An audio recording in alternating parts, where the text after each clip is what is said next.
Welcome back to Brazil Crypto Report. Today I'm joined by Fabio Plein, who's Managing Director for the Americas at Coinbase. We discuss Coinbase's international expansion efforts, its 2024 go-to-market strategy in Brazil, and its engagement on regulatory matters in the country.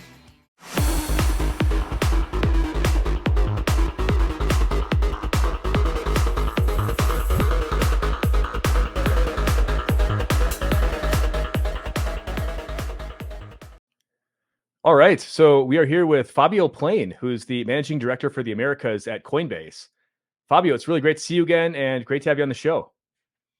Aaron, thanks so much for having me. Excited for the conversation ahead. Amazing.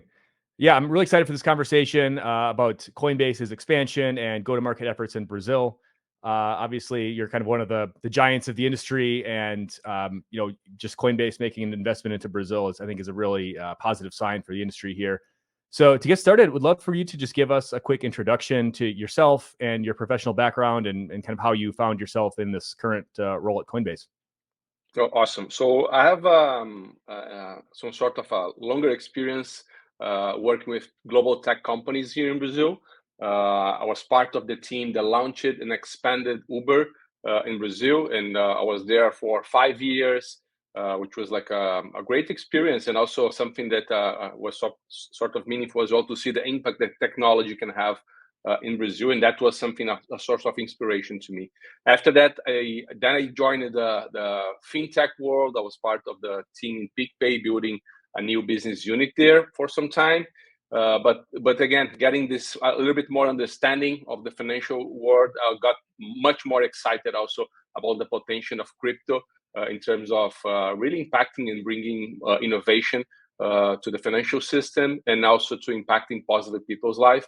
So that's why I really decided back in 2021, early 2022, that crypto would be the technology that I was like to be involved in terms of being in the frontier of technology and an industry with the potential really to change how we live in the coming decades. And so that's why I was so excited about the industry, and more excited about Coinbase within that sort of industry, being the company that has this ambition really to improve people's life, bringing more economic freedom to the world throughout crypto, right? So I think that was why I got here.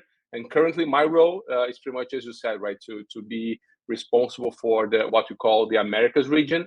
This goes from Canada into South America, not including the US. So I think a diverse set of countries that we are involved in covering, and so we can explore further. But right now I think we have a stronger presence here in Brazil, which we launched last year, and we also launched our operations in Canada later in 2023. So excited also with the opportunities to further strengthen our presence in the region this year. Coinbase, I don't think it needs any introduction. I think anybody who's listening to this probably knows very well what Coinbase is and just what you've achieved. But would love to talk a bit more about kind of your positioning here in Brazil specifically. And I know it's been, maybe a year or so since you officially launched. I think it was last February or March when you officially launched here. You're kind of laying low during the bear market, kind of just building things up and getting things in place. And then now that the market appears to be changing for the better, hopefully, it looks like you guys are ramping up here as well. So would love to get your kind of what's the current state of your operations here. No, totally. So as you said, we launched Coinbase main app, retail app in Brazil, March last year. So our main goal and what happened during our launch is that we brought to Brazil the same app and experience that made us the number one crypto exchange in the US. So the same sort of 250 assets, products like staking, stable coins with rewards as USDC, and all the integrations also that we have with our wallet, Coinbase wallet as well. So that was pretty much what we brought, together with the localization needed, right, to create a relevant product here in the market. So we launched Pix as the main on-ramps, also localization in terms of customer support, 24 hours, 7 days a week. So that's pretty much what we did. So that, as you said, right, the bear market was something important, and for us really to launch and continue to iterate our user experience and making sure that we have the product well positioned and starting to bring more our brand presence and awareness in this sort of moment where the market is starting really to ramp up again. So, and the main focus for us is in how we differentiate. And this is not only in Brazil, it's pretty much how we have done in all the markets that we prioritize.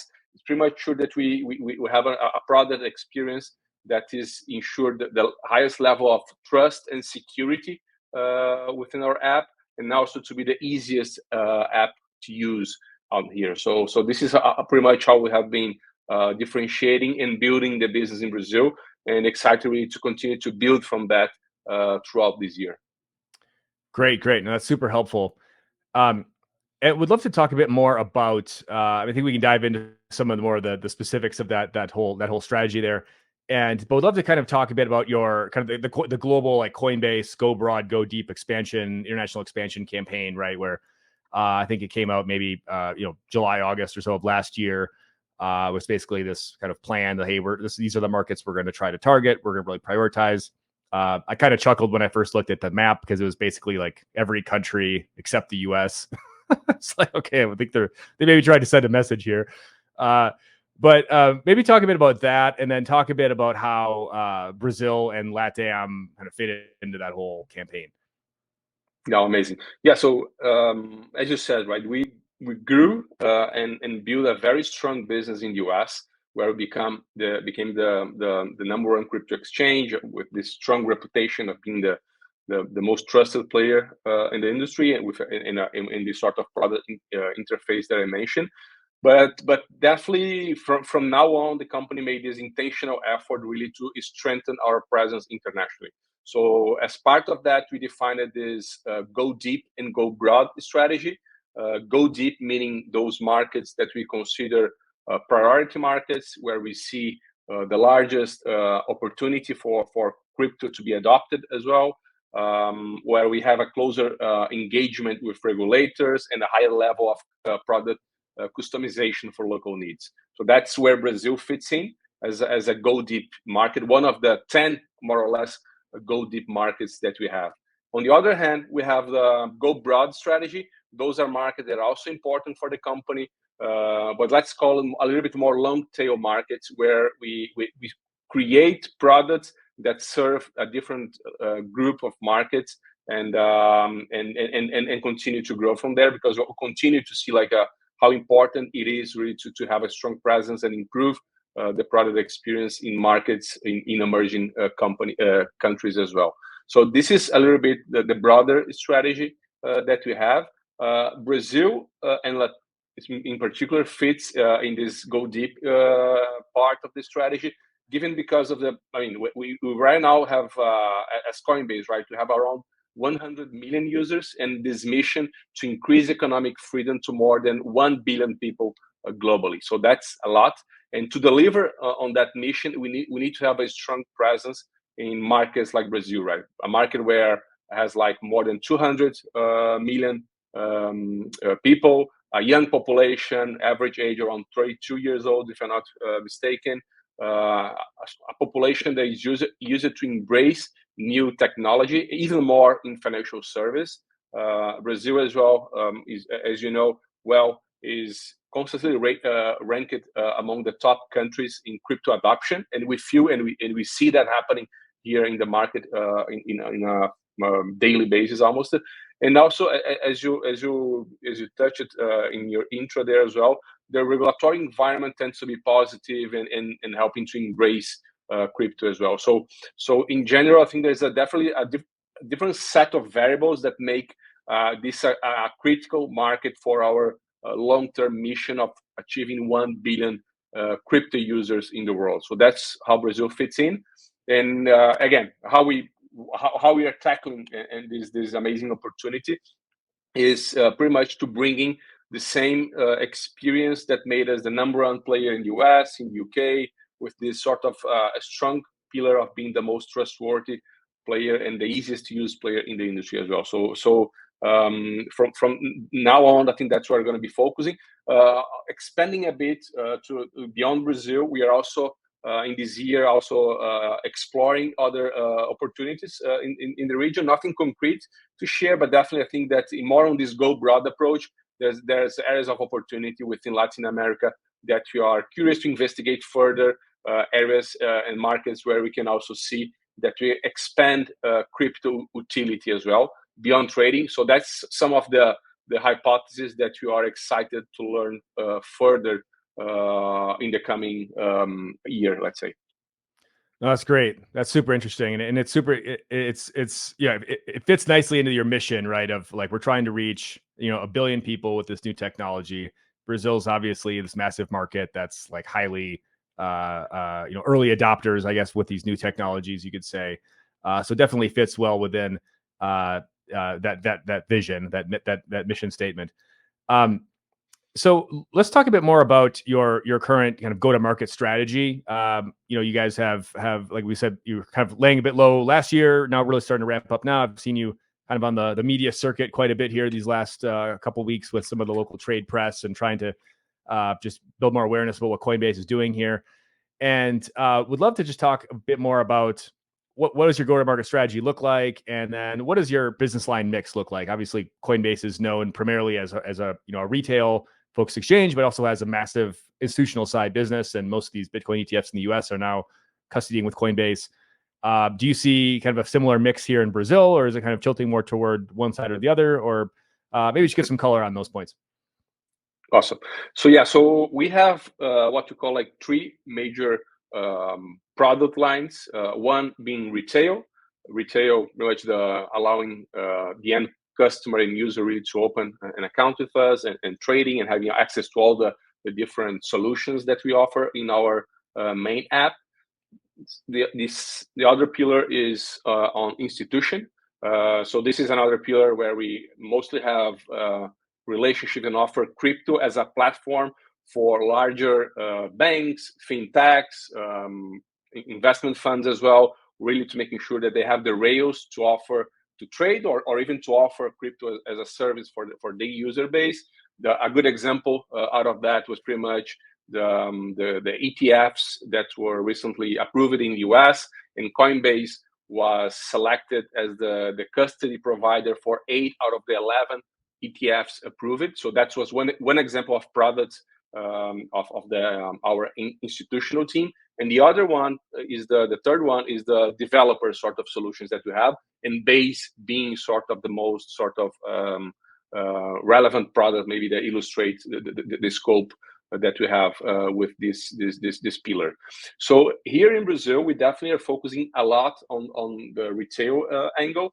This is the sort of how Coinbase grew, is our main sort of product offering, and is where we're dedicating more time really to build like a larger business. We also have a very strong institutional presence and business relationship with important banks, fintechs in the market. Some of them use Coinbase custody, others use us as our Coinbase Prime solution as an interface to offer crypto products for their users as well. But definitely, I think that the area of focus that you are dedicating more attention is around retail, and how we differentiate our go-to-market strategies, pretty much making sure that we are building the best product for the Brazilian users. We are big believers that the best product wins.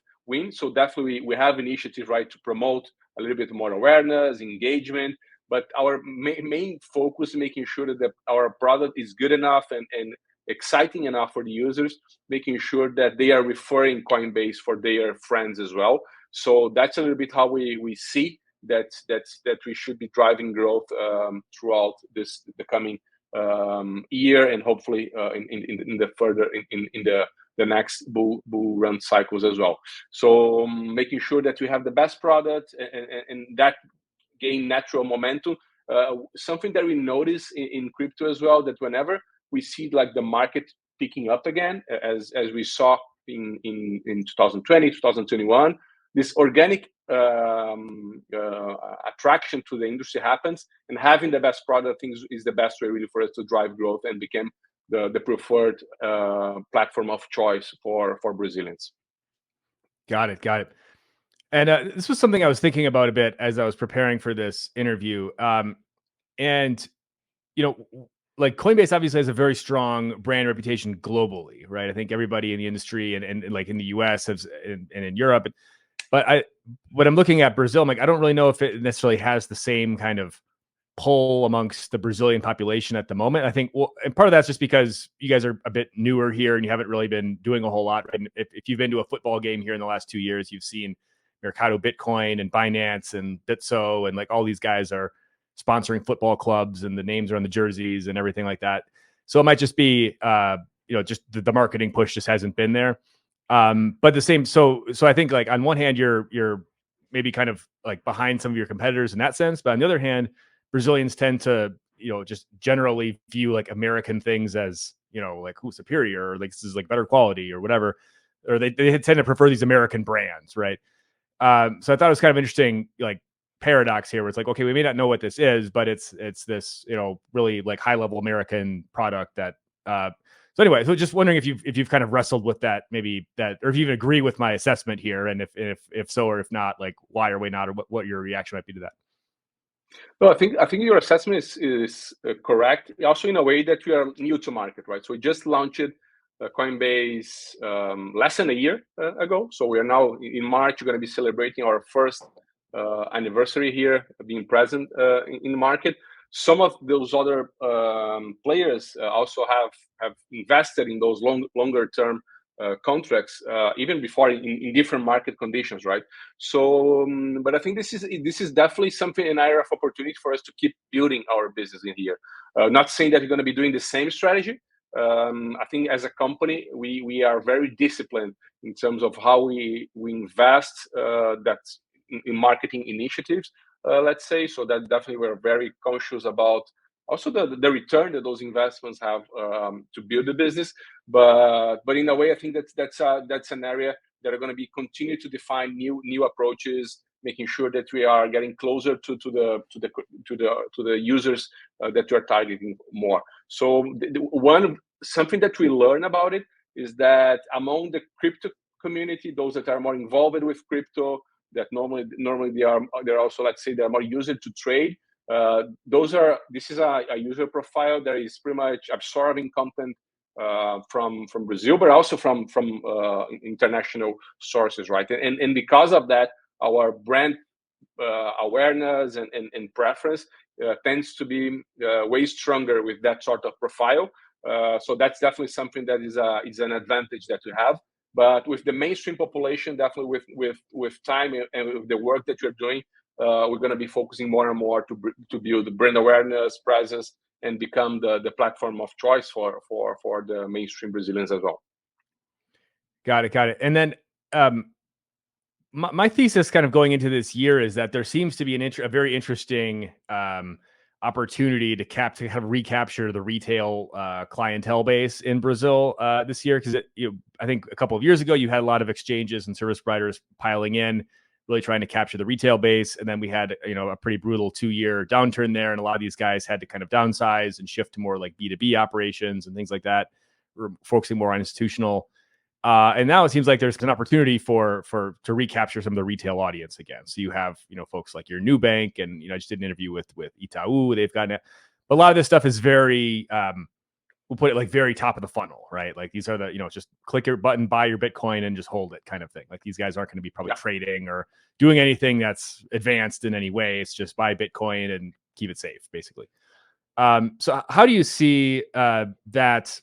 The opportunity to recapture retail if we do go into a bull market here in the next, which we hopefully do in the next 6 to 12 months here. But how do you see that retail opportunity right now shaping up?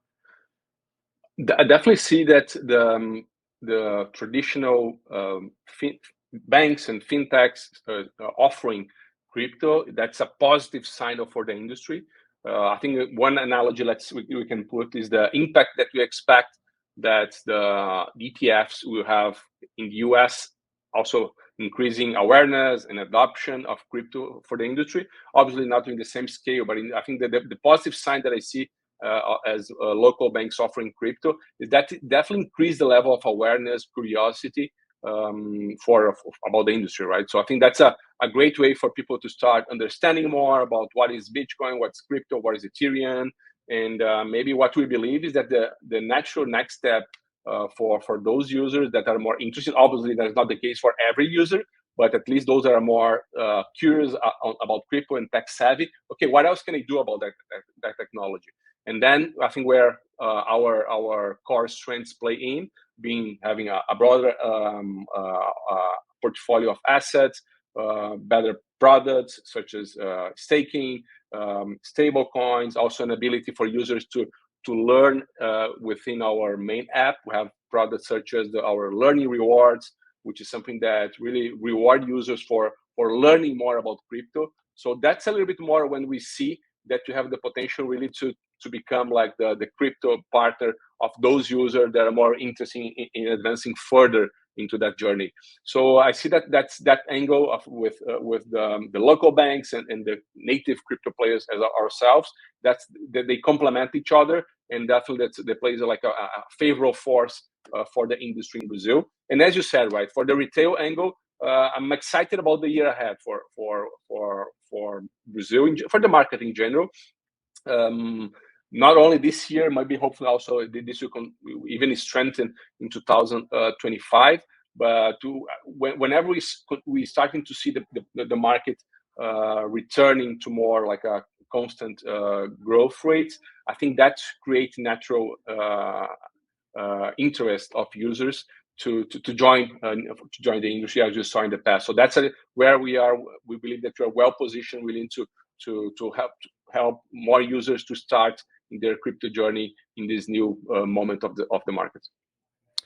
And then talk a bit about just how we're kind of, like the value of each customer in the Brazilian market. I think one of the issues I think other exchanges have had when they've been looking at coming into Brazil is, okay, Brazil's a big market in terms of population and numbers and potential retail clients, but maybe the dollar value of those individual clients, these retail customers, may not be very high. Like, these people may not be investing like $500 into Bitcoin every week. They might invest 500 reais, like $100, right? So I think other folks have had this idea of like, well, maybe it's more lucrative to try to go into like UAE or in Europe, or where they're maybe the per capita income is a little bit higher and there's more disposable income, and the value that you can get out of each client is maybe going to be a bit higher than you might get in a place like Brazil, especially because in Brazil you can't offer derivatives, right? Which is obviously a pretty big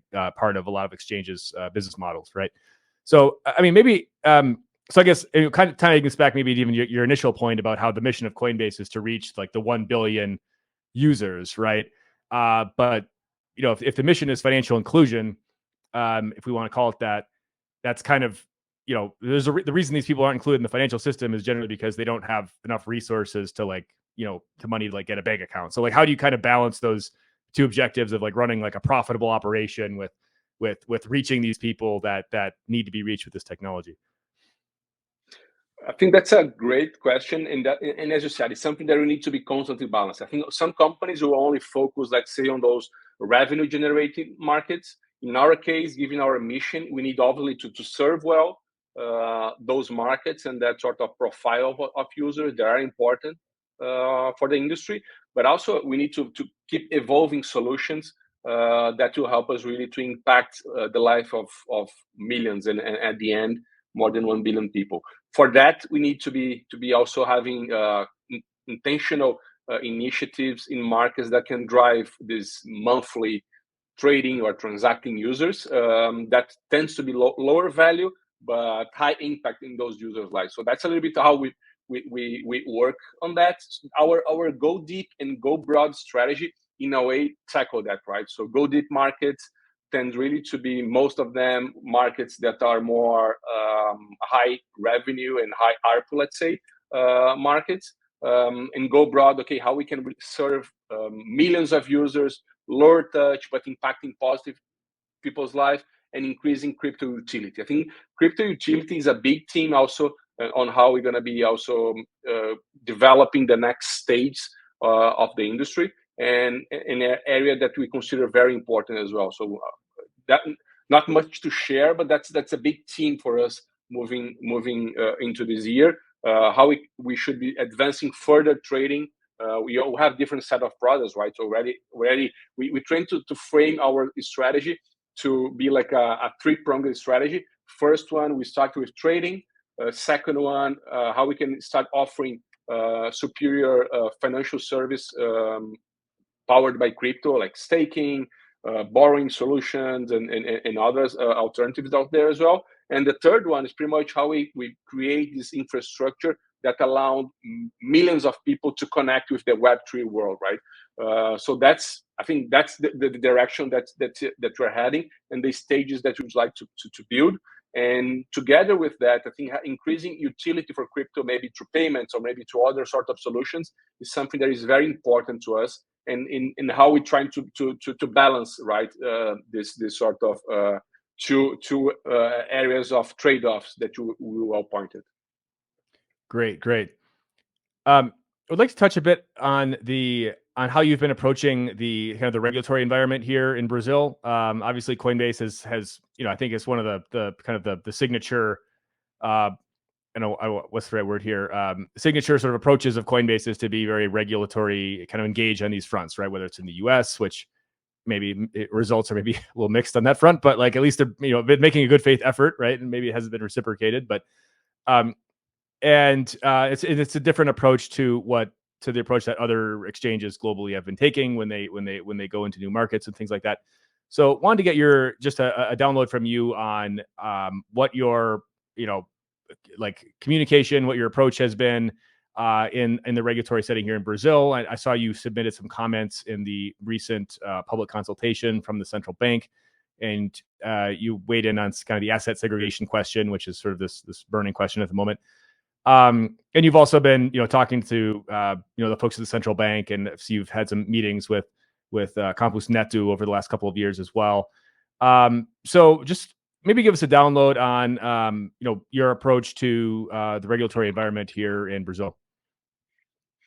Great. I think this is something that we're super excited about. So the approach from the Brazil Central Bank towards regulation, it's something that we applaud, and when we see that's pretty much creating a level of discussions that could be like inspiring for other countries. I think that what we see here is a regulator like the central bank and the CVM that is open, willing to debate, right? Different from regulators, like say in the US, so pretty much they're trying to regulate by enforcement. Here in Brazil, regulators are open really to create this open debate. A great example, in my view, of that is pretty much the public consultation, that a process that just ended last week, where the central bank shared what are the 38 questions and topics they would like to learn more from the market. So I think that shows like the posture of someone that is willing to learn from others, to digest that, to create its own view, right? And that's really, we think that's a very positive approach that helps the industry really to grow, having the perspective of all the different players. So in general, we are very excited about that, and seeing that the central bank have different waves of innovation here in the market, right? So we had PIX as a great milestone, as you know. Then we have the open banking. Then we have now the discussions around DREX. DREX even more interesting, right? With the leveraging blockchain as the technology to bring more efficiency and superior products and maybe innovation to the financial system here in Brazil. So we are very excited about that approach. And in particular, now going to the public consultation part, which is what you also asked. I was positive surprised. I was having a read in some of the players' submission, and to see that although this is a very sort of debatable team that we hear, everyone kind of, okay, this is the B team, but overall, most of the assessment from the players were somehow aligning, right? So everyone kind of aligning that we need to have asset segregation. This is very important to protect users, but this needs to be done in a way that is also preserve the benefits of the technology, right? So having clients and firm assets segregated, assets being held in a one-to-one basis. I think those are some of the key themes that we noticed that were common, right, for every sort of player. We believe also that there are some that's important for the assets to be custody not in one specific country. I think that's part of what's something that is critical for the technology, is that distribution of custody needs to be spread across different jurisdictions. It's important to maintain the level of safety and not having like a one single point of failure in terms of user and custody protection. So this is something that is quite important to us as well. But in general, I think very well aligned with the overall sort of approach from the industry here, in making sure that we have like an omnibus user account, but having like internal ledgers to map the individual balance of each users, and having constant auditing as well, making sure that the central bank has these rights, right, to be auditing whenever they see the need, and making sure that the VASPs don't own the assets. The assets all the time should be continue to belong to the user, and even in the case of an exchange insolvency, this should be easily trackable and returned to the user. So that's the main themes that are more top of mind to us. And I was pleased to see that there is not much misalignment within the industry on those topics. Yeah, it does seem that there's nobody who's saying that this is a bad idea. It just seems like the question is really more of what's the best way to implement this in a way that, like you said, like that doesn't negate the benefits of the technology. Otherwise, it's like, you know, why are we even here if we're going to just sort of recreate the existing financial system in some capacity? So I think it's a valid debate. You know, I guess I don't. It's something I've been tracking fairly closely. I guess I'm not, maybe it's above my pay grade to like opine what the best solution is, but it's definitely one that's been interesting, and it's definitely it's encouraging to see the market kind of coalescing around like, hey, this is something that we need, but like let's just figure out the best way to implement it. And I mean, there has been you know, in the past there's been this tension kind of between the locally based exchanges and some of the foreign exchanges, and the local guys accuse the foreign guys of coming in and, you know, not operating, you know, properly by the rules and obtaining competitive advantage that way. And there's and some of the you know, this new crypto law and then the regulation that's coming is designed to you know, maybe address some of those concerns. But how are you guys kind of approaching that? I mean, you're obviously a global company, but you try to act, presumably trying to act in good faith, like in all the markets that you're operating in, and be, you know, operating as regulated entities and so forth. Kind of how are you guys sitting that in that middle ground, maybe?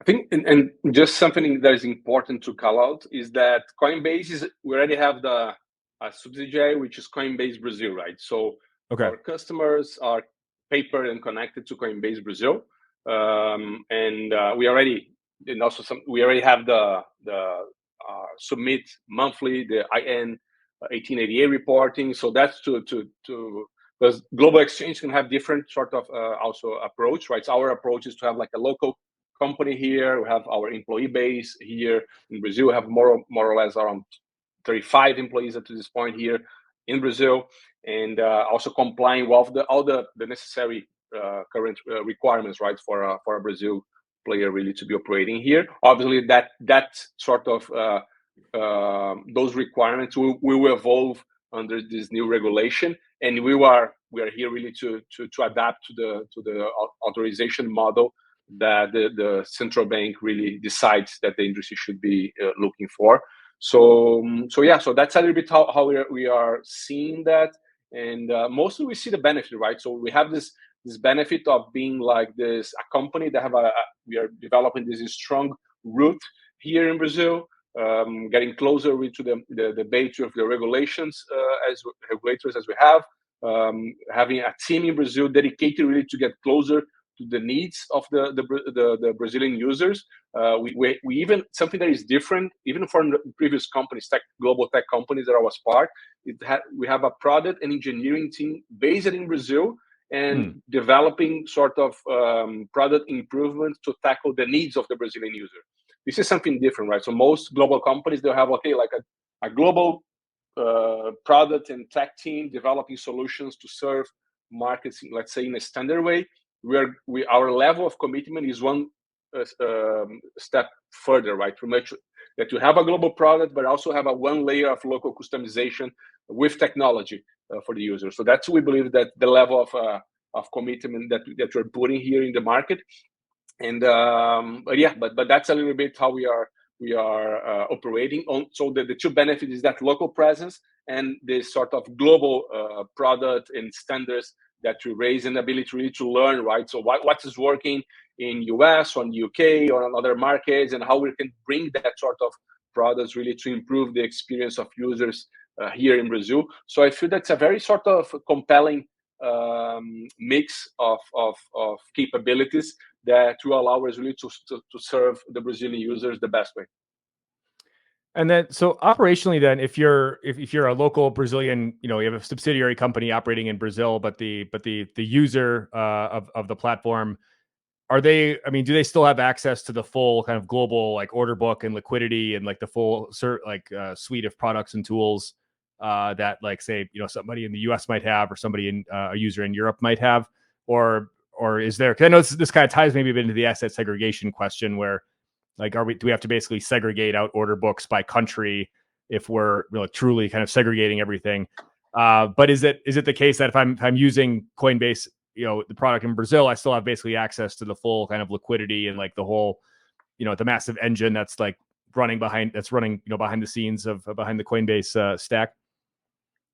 Well, I think we have the crypto traders continues to have in our global order books. We believe that this is essential really to provide the best price, the best product for the users, right? So having this global order book reduces the spread and improve the returns for the user. So we continue to see that this is how it should be done. In terms of custody, right, this is another sort of parallel team that we believe that custody needs to be held, like as I said, right, in a decentralized sort of manner. We have like an infrastructure that requires this sort of coordination among different geographies for custody, with really to avoid, right, that the bad actors can have a single point of failure in one market. Let's say if you have all the custody centralized in one country. So that's one of the benefits of crypto. I have the decentralized system to protect and increase the level of security regarding custody in general.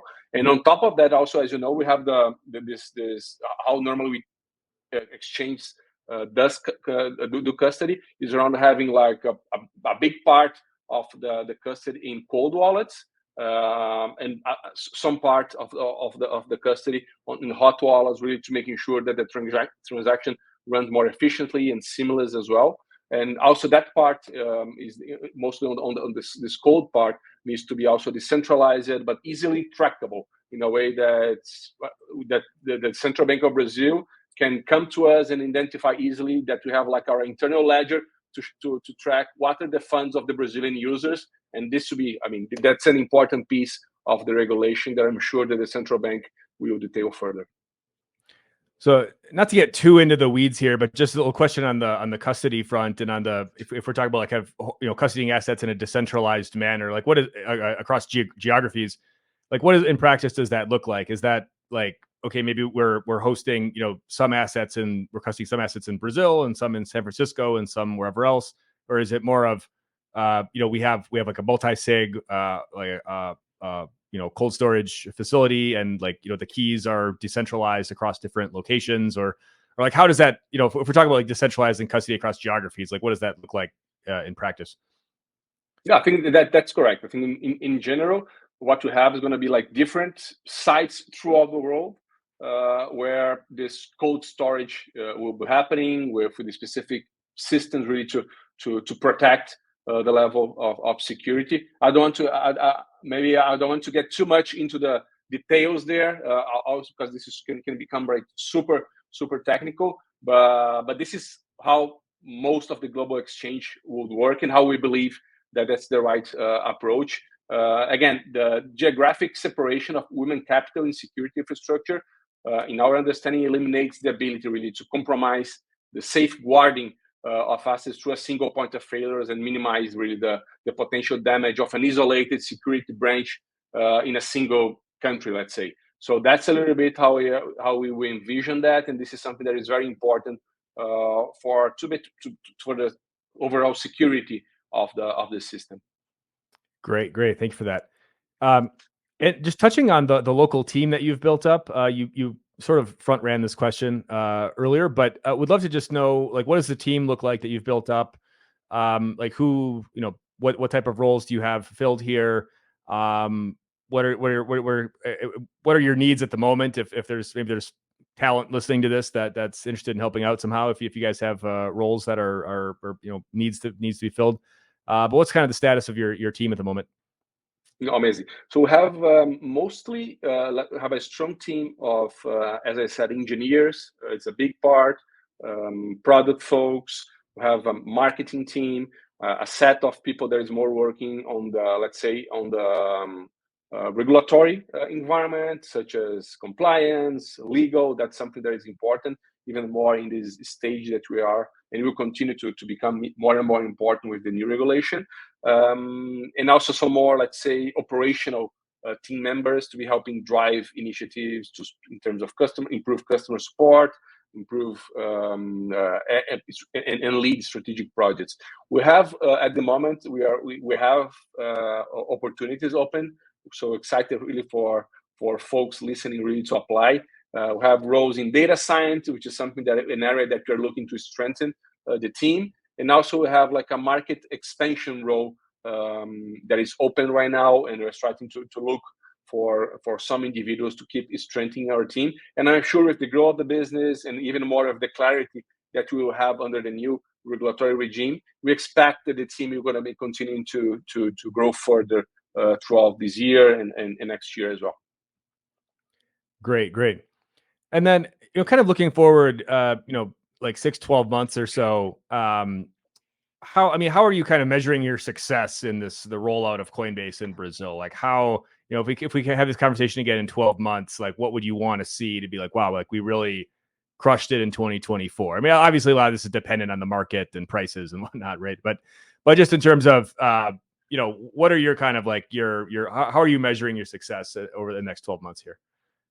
I think something that you touched is very important, right? So we have like in this last year we built already like a significant, let's say, what you call monthly transacting user base. So users that every month come to our app really to do some sort of transaction and to connect with our mission of achieving 1 billion users globally. Growing and building like a very significant user base here in Brazil. It's something that we call like a North Star metric for us. So this is one. The second one, obviously, that we are here in the market really to become a key player. So making sure that we're advancing and to becoming like getting closer to become the number one exchange for Brazilians, native crypto exchange for Brazilians. Is that something that is top of mind to us? And you're going to be continuing to build our business to reach that also North Star metric that will be considered definitely a big milestone for us here in Brazil. Got it. And then, I mean, do you have any, just kind of on the marketing front, do you have any big initiatives planned, like, sponsoring football tournaments or any of this kind of stuff that some of these other guys have been doing? Or are you guys taking maybe a bit more of a, I guess we call it like organic approach, and trying to just kind of build from the ground up essentially, or anything we should be looking out for essentially is maybe the crux of the question. Yeah, right now we're definitely playing not only organic. Definitely organic is a big thing. I think again going back to how we approach ensuring that we have the best product, and then making with that expecting that people are going to be talking more and more about it, sharing how impressed they are with our experience and satisfied they are. So that's one. But on top of that, not football games. That's not something that that is a top of mind area for us right now. But definitely getting closer to community, right? So as you know, communities are a very strong drive of curiosity and people that are more into the business. So making sure that we are speaking more. We have we're expecting really to one of our products, which is Base. To making sure that we have a specific debate with the developer community here, and new projects being developed on top of Base that will also be something important to us, and making sure that we have people talking good things about the experience that they have about us, and testing more specific performance-oriented investments that are our initial set of initiatives that you have in mind. Let's see how the market changes, and we might also adapt our strategy. But this is pretty much how we're envisioning this, let's say, this first batch of initiatives that are part of our go-to-market that we're deploying right now in Brazil. Yeah, no, I would have to think that having the base layer 2 in your back pocket, so to speak, is sort of a kind of like a superpower in a go to market context like this, because your ask of people is like, it's not just, hey, come trade on my exchange, but it's, hey, like, come build in my ecosystem, like, come deploy your DApp, come test out your idea, come you're asking, you have more things you can ask of folks. There's more touch points for folks to get involved, and more, maybe folks aren't interested in trading, but they're interested in building, right? So you have something you can still offer them.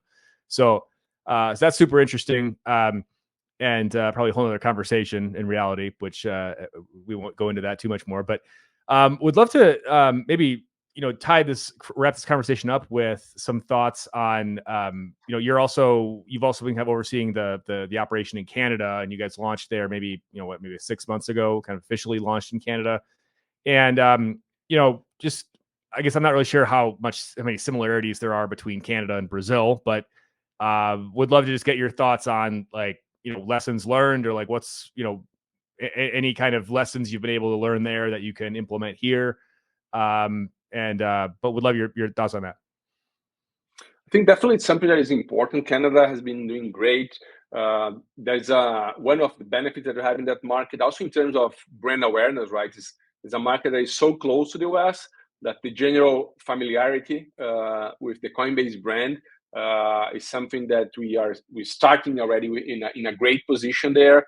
We have like a very loyal user base, and but one big team that's not different, but was sort of reinforces what we did in Brazil, is that once we launched a very efficient local fiat on ramps.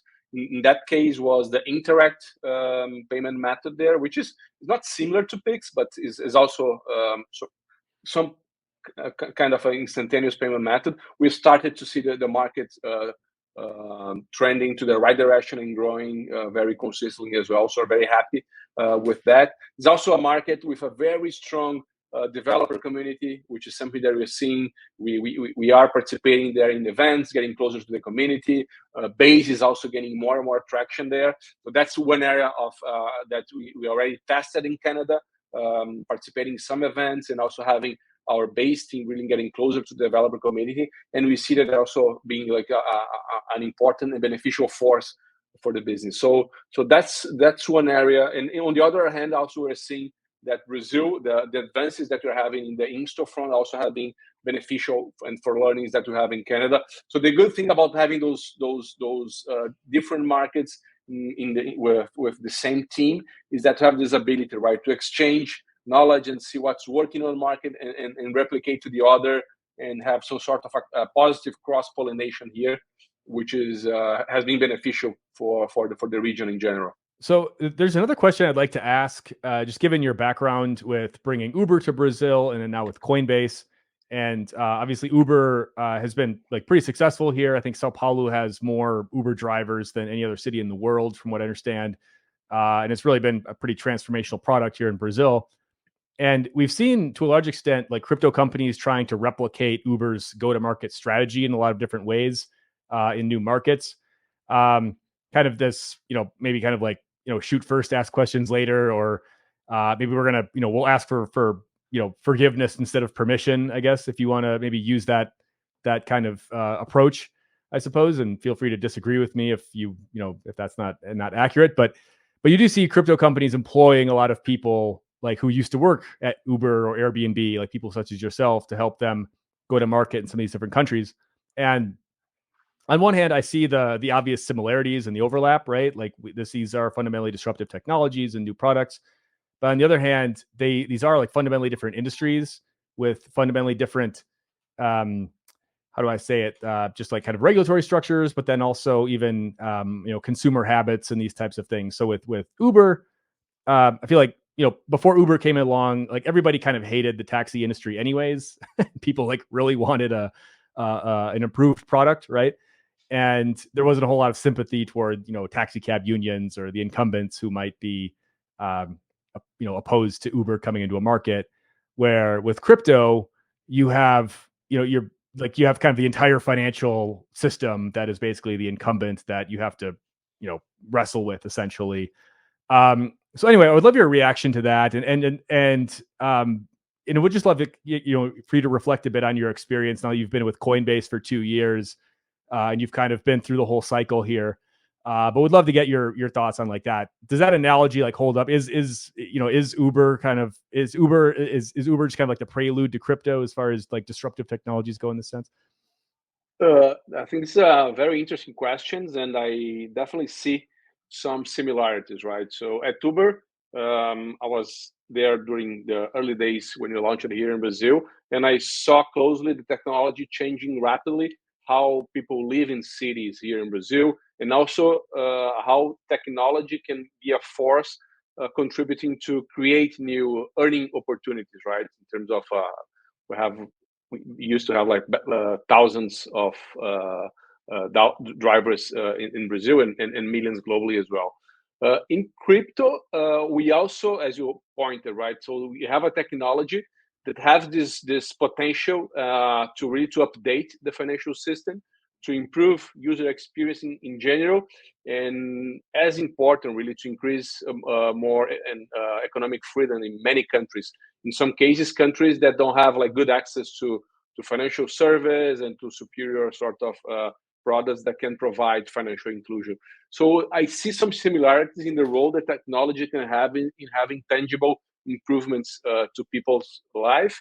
But there are some differences as well, in a way that updating the financial system, which is pretty much our goal here at Coinbase, is something much more complex. And you pointed, right? So the infrastructure that already exists with financial service requires like many layers of innovations. I think many waves of market iteration as well for us to land there. While at Uber was pretty much okay, great product, strong market fit. So let's go and making sure that the people try and adopt the technology that are so easy and good to use. So the difference is that, okay, I think that our industry requires this sort of long-term also commitment to be working day in, day out, looking opportunity to improve experience, to partner also. It's a complex also industry in a way that you need to be partnering with the traditional players also to work together in this journey. They also going to be looking for opportunities really to iterate their products. And very interesting to say that you have something that I really like about those industries that have this ability to disrupt or to at least to create innovation and bring interesting regulatory conversations, is that there's this space, right, in which we can have this role of bringing what we learn to those discussions and help in a way educate also regulators in certain areas, also learn from regulators in other areas as well. So that process I think is super pleasant and interesting, that I also experienced during the time at Uber. And here in Coinbase, we are also quite involved in that process and contributing. So I think there's some analogies, some differences, and but for crypto, as you know, it feels like very earliest days in terms of the mobile app store, and there's plenty of infrastructures for us to continue to progress and expect a lot of investments in experimentation moving forward for us really to land and deliver this full mission, which is so exciting for us to reach in a few years.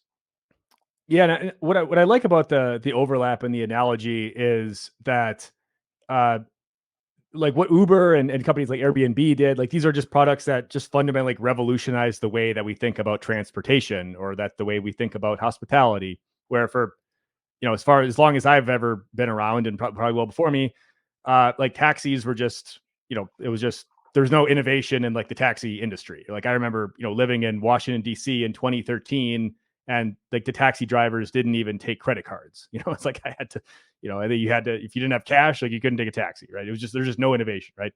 And Uber just like really allowed us to like just reimagine like what does transportation even mean, especially if you're in a foreign country. You can show up, you don't know the language, taking a taxi with like some, like it's almost a guarantee you're going to get like ripped off, right? If you're taking a taxi, like, whatever. So, and I think with crypto, it's kind of the same idea, where it's really forcing people to like reimagine like what does money and like financial services look like, and it is kind of like a financial education almost hack in a way, because everybody kind of becomes like, oh, this is how it actually works. Like this is how, we're kind of these aren't things I learned in school, but this is how these things actually work, and it's forcing you to rethink like, okay, how does how does like an ownership based monetary system versus like a debt based monetary system potentially work, whatever.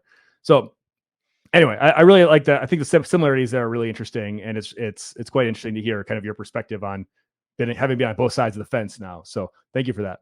Well, Fabio, really appreciate your time today. Great to have you on the show. Best of luck with your 2024 and your launch and your plans. I'll give you the last word if you have any final thoughts you'd like to share, and then also, how can folks get in touch with you if they want to learn more or connect? I think just to thank you for the opportunity. We're very excited about 2024.